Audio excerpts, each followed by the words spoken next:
Imagina que un día tu propio hijo te dice, a partir de hoy, esta casa es de mi familia, y si quieres quedarte, tendrás que ganarte tu lugar.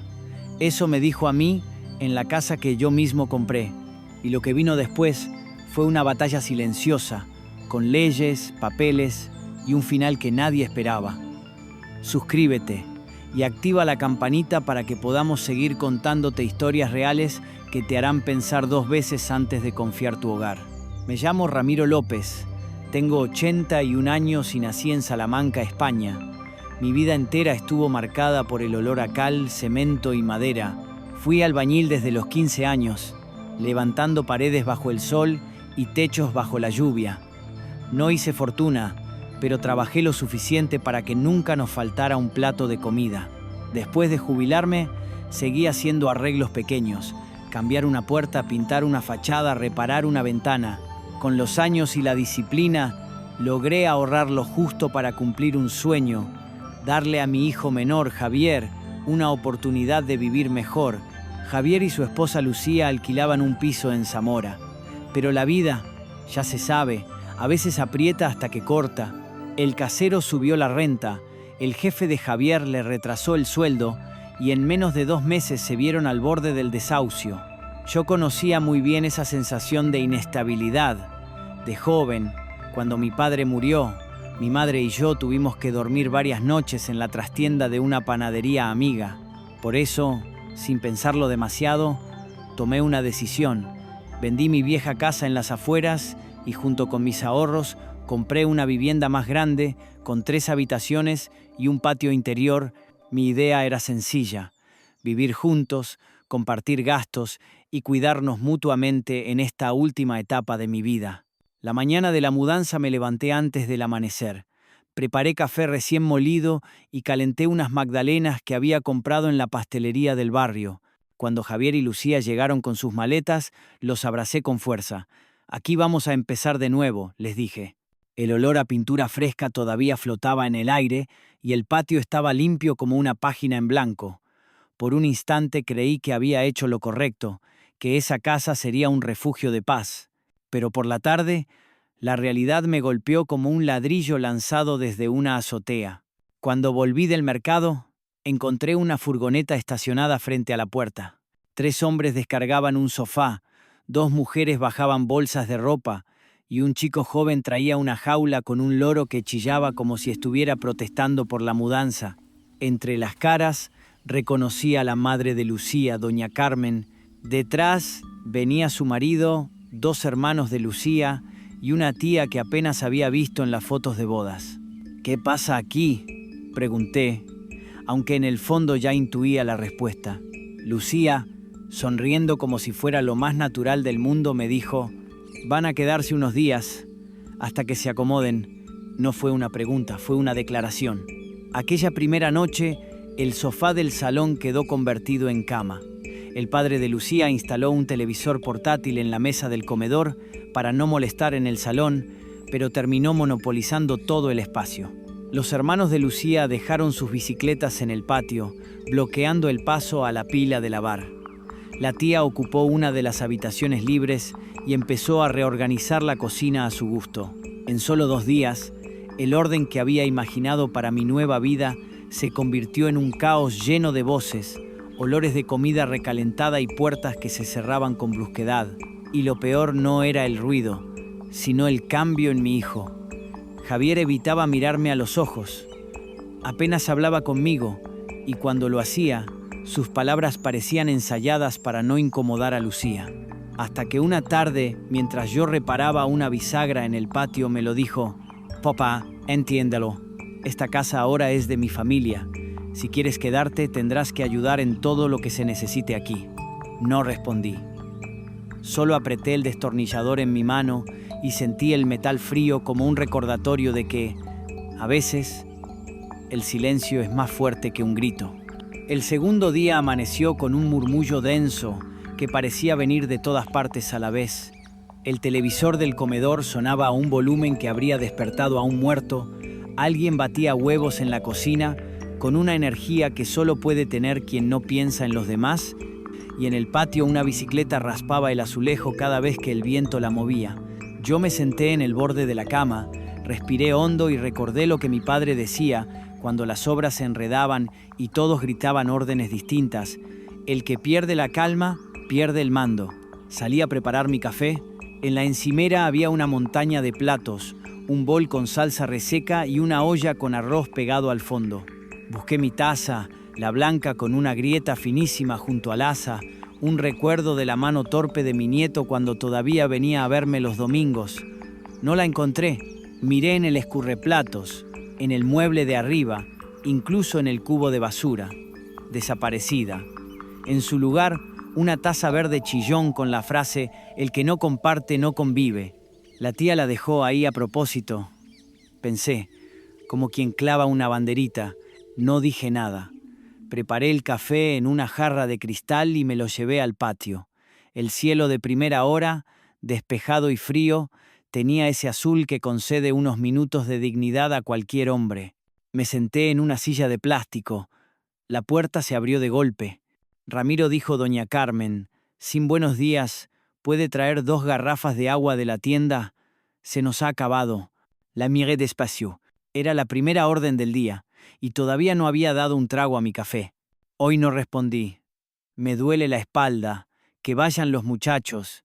Me observó con una mezcla de sorpresa y molestia. No estaba acostumbrada a escuchar un no. Dio media vuelta sin replicar, pero el mensaje quedó flotando como una sombra sobre el patio. A media mañana, Javier apareció con prisas, la camiseta manchada de grasa y el móvil vibrando sin descanso. «Papá, ¿puedes encargarte de la comida? Lucía está liada y yo tengo que salir a una cosa del taller. Algo rápido para todos, pasta o lo que sea». Era la segunda orden del día, travestida de petición. Recordé la frase de la taza verde. Tragué mi café, ya templado, y asentí. Cociné un guiso sencillo, de esos que alimentan y no presumen, patatas con pimentón y un poco de chorizo. Puse los platos, las cucharas, el pan. Cuando terminaron, se levantaron sin recoger. Quedé yo, con el mantel manchado, los cubiertos húmedos y el silencio espeso que deja una familia cuando decide que su comodidad es un derecho y el trabajo del otro, una obligación. Esa tarde tomé mi primer pequeño contraataque. Entré en la cocina y volví a colocar las ollas en su sitio. Las grandes a la izquierda, las sartenes colgadas, los cuchillos en el imán. La madre de Lucía me miró mientras lo hacía, como quien observa a un intruso mover muebles ajenos. «Aquí lo hacemos distinto», dijo. «Durante 30 años cociné así», respondí con calma. «Quien quiera comer en mi casa sabe dónde está cada cosa». No subí la voz. No hice falta. Me marché al patio y me senté con un periódico viejo. El papel crujió como un ladrillo al asentarse en su lugar. Por la noche, el salón parecía una estación de trenes. El padre de Lucía tenía los pies sobre la mesa, la tía dormía con la boca entreabierta, los chicos discutían por el mando. Javier no estaba. De pronto, un olor eléctrico agrio cortó el aire. Me levanté. En el enchufe múltiple donde habían conectado el televisor, la consola y un cargador, chispeaban pequeñas luces azules. «Apartaos, die. Ahora mismo».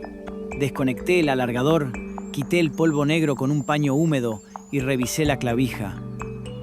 Sobrecalentada, los cables expuestos como venas de cobre. Busqué en mi caja de herramientas la cinta aislante, corté un trozo y reforcé la cubierta. Nadie dijo gracias.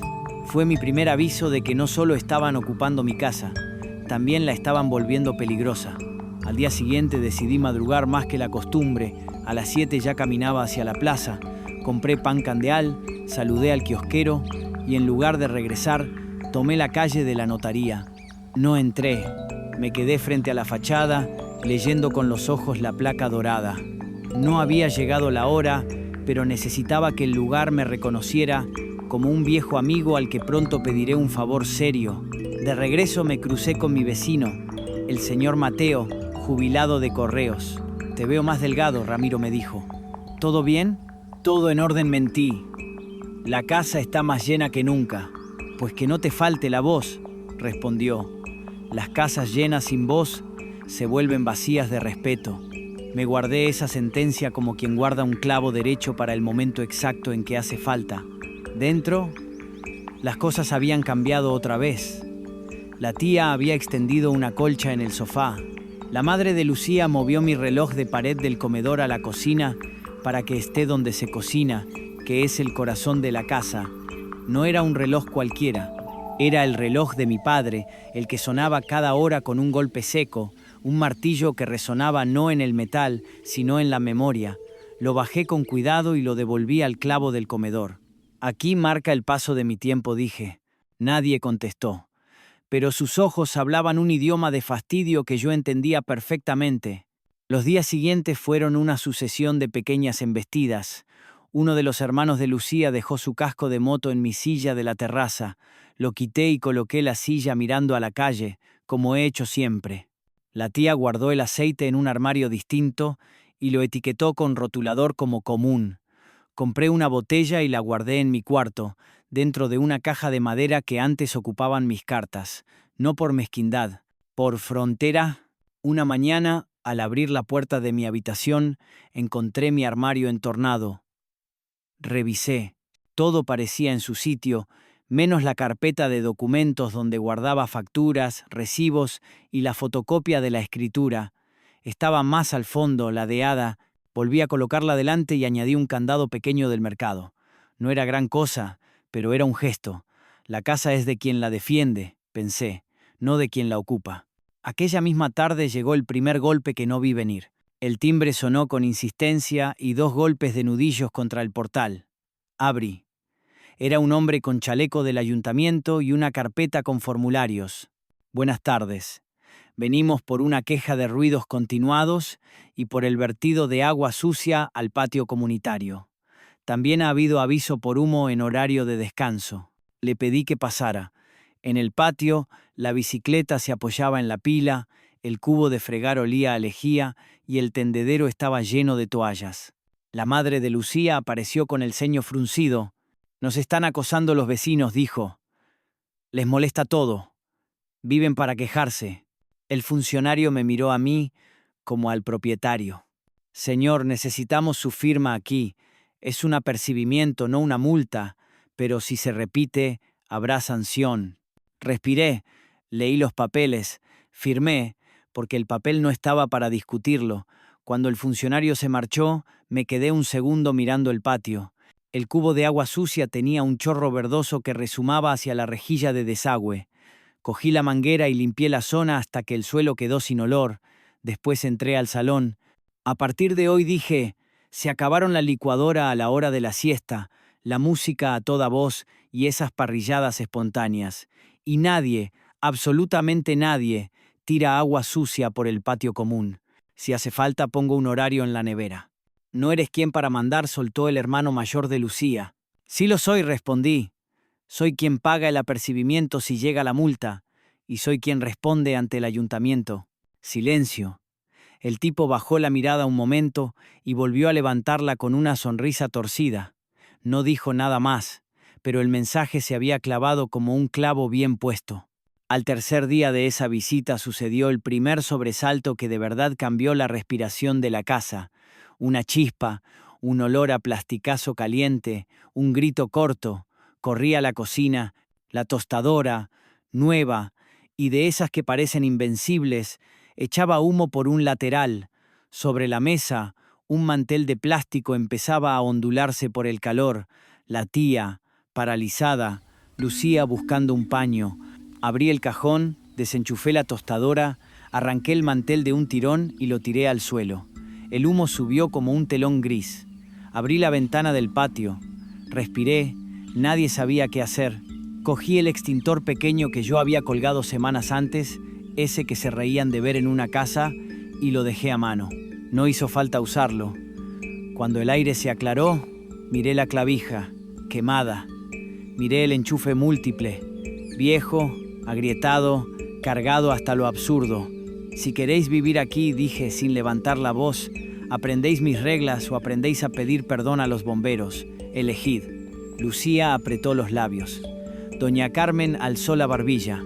El hermano mayor, que había llegado corriendo, Hizo un gesto de despreocupación. Un accidente lo tiene cualquiera. Un accidente repetido es una imprudencia. Y una imprudencia en una casa de paredes compartidas es una falta de respeto. No discutimos más. Cambié el enchufe múltiple por uno nuevo, revisé las tomas y guardé la tostadora rota como prueba silenciosa de lo que pasa cuando el ruido pretende mandar más que la sensatez. Esa noche, Javier regresó cansado. Lo llevé al patio, le conté el incidente con calma y le mostré el papel de apercibimiento del ayuntamiento. Me escuchó con la cabeza gacha. Papá dijo, dame tiempo. Esto es provisional. En cuanto se organicen, se irán. Le miré sans dureza. El tiempo no arregla lo que la falta de respeto rompe. No me pongas entre dos fuegos, pidió. No te pongo en nada, respondí. Te encuentras donde te has colocado. No añadí más. Esas frases nacen solas cuando el corazón las ha masticado durante semanas. La mañana siguiente hice otra cosa nueva. Desayuné, fregué mi taza prestada y salí con paso decidido. No me dirigí a la notaría. Me fui al registro de la propiedad. Pedí una nota simple. La funcionaria tecleó, imprimió, grapó y me dio el papel. Lo leí allí mismo, con el respeto que se le pone a una radiografía. Propiedad a nombre de Ramiro López, sin cargas, sin usufructos, sin cotitulares. Lo doblé despacio y lo guardé en el bolsillo interior de la chaqueta, cerca del corazón, no como un triunfo, sino como un recordatorio de mi deber. De vuelta me crucé con el hermano menor de Lucía, que empujaba la puerta con la rueda de la bicicleta como si fuera un taller. Levanté la mano. La rueda no es una mano, dije. La puerta no es un obstáculo. Es la entrada a la casa de otro. Baja de la bici y empuja con respeto. Se rió, pero esta vez obedeció. No siempre hay que gritar para que escuchen. A media tarde apareció el primer rumor en forma de cadena de mensajes. Lo supe por los susurros y porque la tía, que siempre hablaba alto, de repente hablaba bajo. Entré en la cocina y me callaron las miradas. Me serví agua del grifo, bebí, y mientras salía escuché lo que querían que oyera. Dicen que el abuelo vendió la otra casa por menos de lo que valía. Dicen que se quedó con un dinero que no ha puesto. Dicen que no es tan dueño como cree. La calumnia es un ladrillo blando que mancha, no sostiene. Me senté en la terraza y dejé que el rumor pasara como una nube. Por la noche, cuando Javier llegó, lo paré en la entrada. Cuando tengas dudas, ven a mí antes que a un rumor. ¿Qué dudas? Las que repites con la mirada. Se quedó callado. Le tendí la nota simple. La leyó. Al terminar no me miró. Guardó el papel en silencio y me lo devolvió. Yo no he dicho nada, murmuró. Justo por eso respondí. Por no decir nada pasan las cosas. El sábado traje a casa un par de cajas de plástico con tapa hermética. Guardé en una las herramientas finas y en otra los objetos con historia. El reloj de mi padre cuando baja de la pared para limpieza, la navaja que usaba para cortar cuerdas en obra, 3 fotos en blanco y negro y una carta que mi madre escribió la noche que dormimos por primera vez sin él. Coloqué las cajas dentro de mi armario y cerré con el candado. En la puerta, por fuera, colgué un papel. No entrar sin permiso. Un cartel sencillo, casi infantil. Precisamente por eso imposible de malinterpretar. La tensión empezó a buscar grietas por donde salir. Emilia, la vecina del tercero, llamó una tarde para avisar de que había ropa goteando al patio común. La colada de la tía, mal escurrida, subí a recogerla con mis propias manos. Nadie me dio las gracias. El hermano mayor de Lucía dejó esa noche su moto en la entrada, bloqueando medio portal. Fui, le pedí que la retirara. Me dijo que en 10 minutos, a los 20 la empujé yo mismo hasta la calle y la apoyé en la pared. Salió furioso. No tienes derecho. Tengo el deber, dije, de mantener libre el paso de una casa donde vive un hombre de 81 años. Un día después, Lucía se acercó con el ceño apretado. ¿Has cogido mi bolso? No lo encuentro. La miré. Negué con la cabeza, fui a mi cuarto, abrí el armario y revisé que todo siguiera en su sitio. Mi carpeta, mis cajas, todo. Volví al salón. El bolso apareció al final debajo de la mesa, detrás de un montón de revistas. Lucía lo sacó con una sonrisa amarga. ¿Qué cosas? No respondí. La sospecha es otra forma de usurpación. Dejas de ser dueño incluso de tu nombre. Ese domingo, la casa entró en una calma tensa. Nadie quería provocar y todos querían conseguir algo. Javier, que tenía el gesto serio, se sentó conmigo en la terraza. Papá, hay que encontrar una forma. La forma es el respeto, dije. Sin eso, todo lo demás es ruido. Lucía dice que te estás volviendo intransigente. Y yo digo que me estoy volviendo claro. Dicen que tú no eres, dicen, lo corté. Tú eres mi hijo. Habla por ti. Se quedó callado, y ese silencio, por primera vez, no me dolió. Me confirmó que mi hijo estaba atrapado entre dos lealtades que no sabía conciliar. Eso no lo hacía inocente, pero sí explicaba su torpeza. El lunes, antes de que los gallos del barrio cantasen, me vestí con ropa limpia, guardé la nota simple y unas fotocopias en una carpeta y salí. Esta vez sí empujé la puerta de la notaría. El notario, un hombre de manos pequeñas y ojos que lo miran todo, me recibió con educación. Señor López, ¿en qué puedo ayudarle? En saber, respondí. Quiero conocer los pasos con todo detalle. Me explicó con paciencia. Tomé notas, pedí una lista de documentos, pregunté plazos, tasas y maneras de presentación. Al salir, el sol caía a plomo sobre la acera y yo sentí que el calor me despertaba algo parecido a la esperanza. No la esperanza ingenua de que las cosas cambien solas, la esperanza sobria de quien ya ha colocado el primer andamio. Volví a casa con pan recién horneado y con la serenidad de los planes. Abrí la puerta y noté que faltaba un ruido. El televisor no rugía, las voces no se atropellaban. En la cocina un orden impostado como si hubieran recogido deprisa sabiendo que yo llegaba. En mi cuarto el armario intacto y sobre la cama, doblada, mi camisa azul, una cortés invasión. Puse la camisa en el respaldo de la silla, guardé la carpeta en un hueco nuevo que nadie conocía, un doble fondo que improvisé con una tabla fina y me senté a escribir 3 nombres en un papel, notaría, registro, banco, debajo, un cuarto. Ernesto, el amigo de obra que siempre conoce a alguien en el ayuntamiento. A media tarde ocurrió el cúmulo que toda familia en tensión suele provocar sin planear. La madre de Lucía se quejó de que el gas se había agotado, el hermano pequeño reclamó que el wifi iba lento, la tía que no quedaban toallas limpias y Lucía que faltaba aceite. Me llamaron por mi nombre sin don. Ramiro, hace falta dinero para el gas. Si puedes adelantarlo, luego lo arreglamos. No, die. El gas lo paga quien cocina sin preguntar. El wifi lo paga quien lo usa sin límite. Las toallas las lava quien las ensucia. Y el aceite, cada cual el suyo. Yo no sostengo una posada. Eres un egoísta, soltó el hermano mayor. Soy un hombre con memoria, respondí. Y con límites. Fue la primera vez que vi en sus ojos un leve temor. No a mí, que soy viejo.